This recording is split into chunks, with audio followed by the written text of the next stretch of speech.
Confidence is such a tough thing because it's so abstract and it varies so much from person to person, how they feel about how they're doing.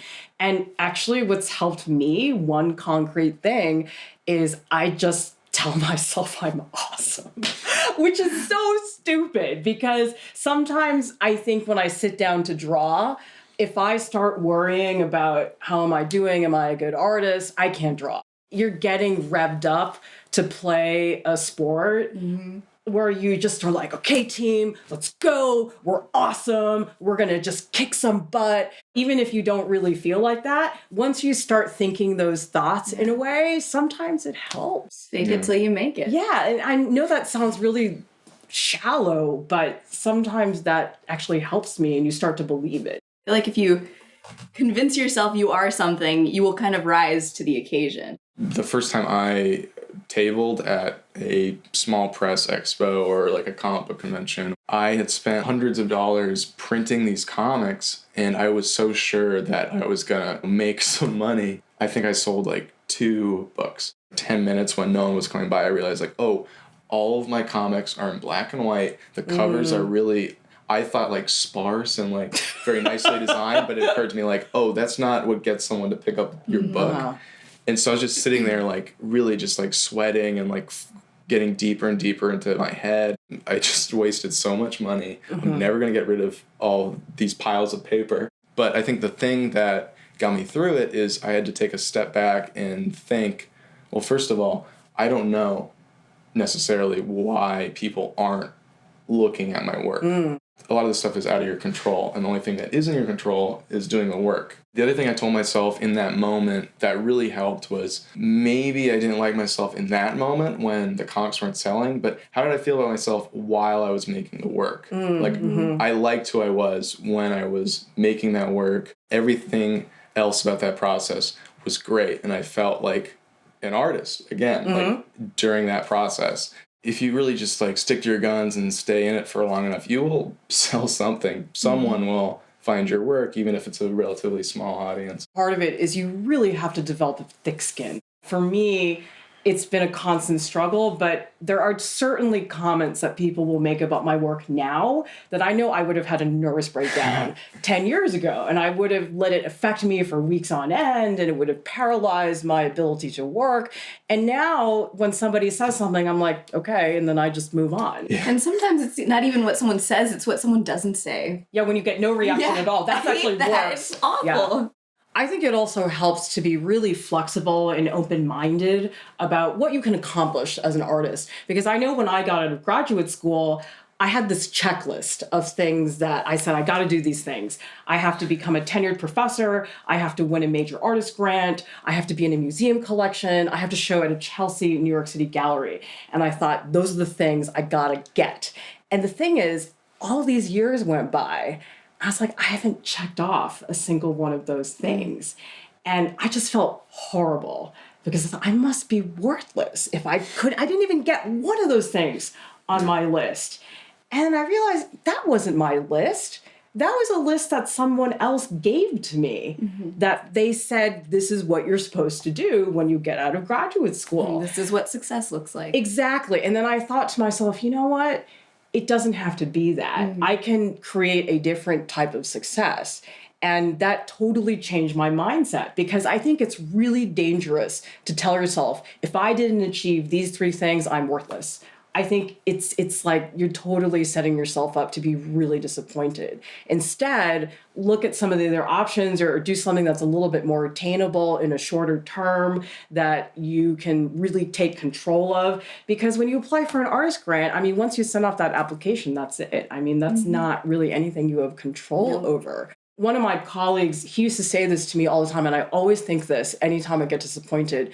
He said, there are many ways to be an artist. And I loved that because it made me feel like it was okay that I didn't check off those things. Maybe I'll check off these other things that I never even knew existed. For me, there's different degrees of confidence. Like there is definitely aspects of being an artist that I used to worry about a lot and that I was not confident about at all, that to me are just not problems anymore. Like, for example, deadlines.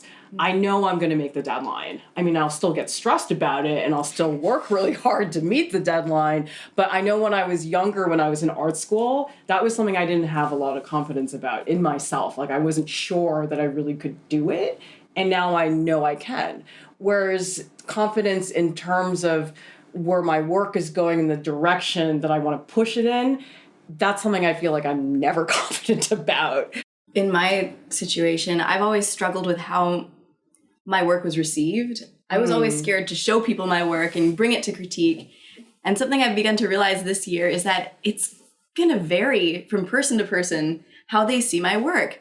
And all that really matters is how I see it.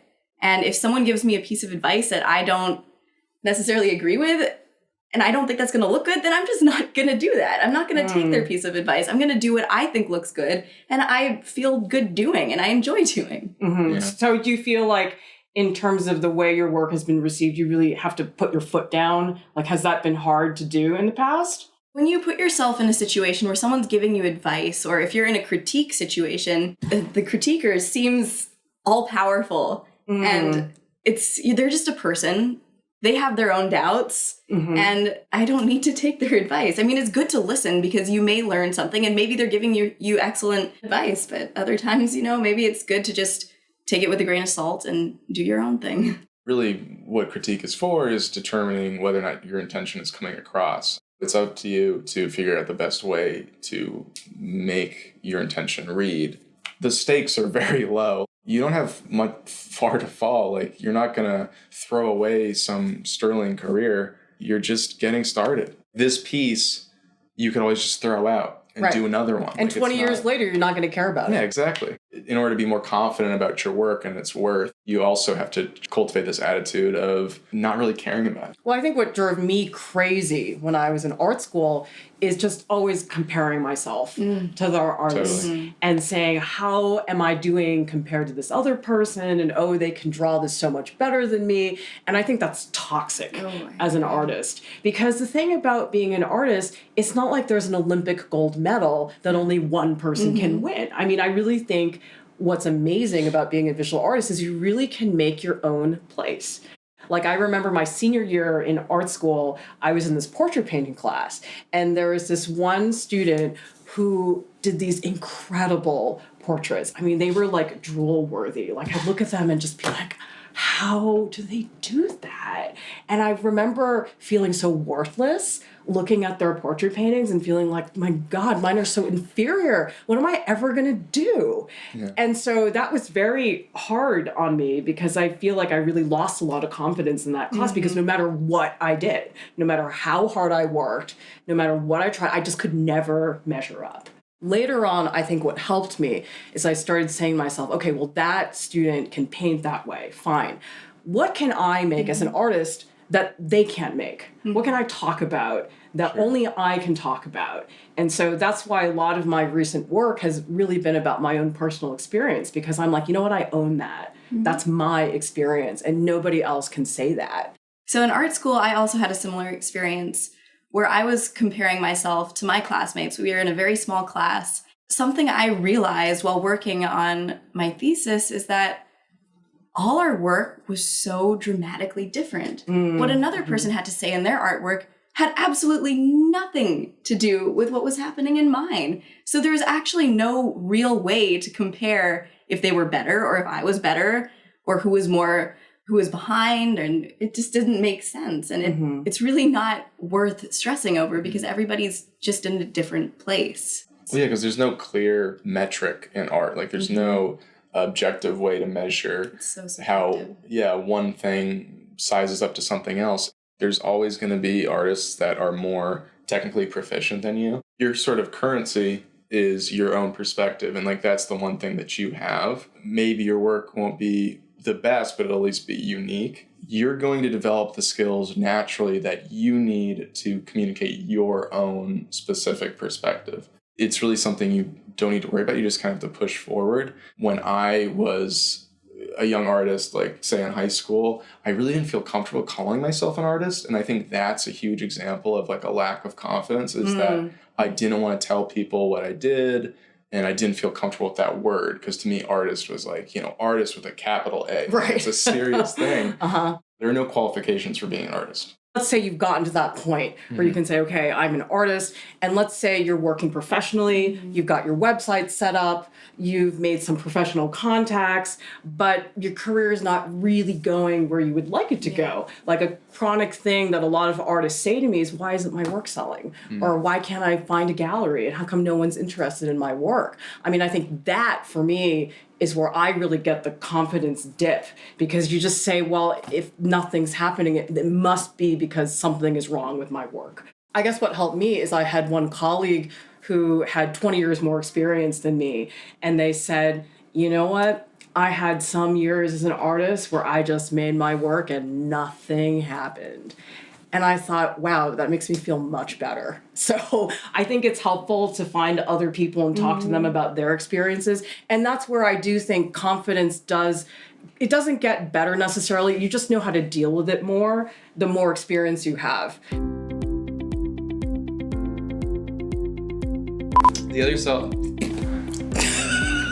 Confidence is such a tough thing. Don't look at me like that.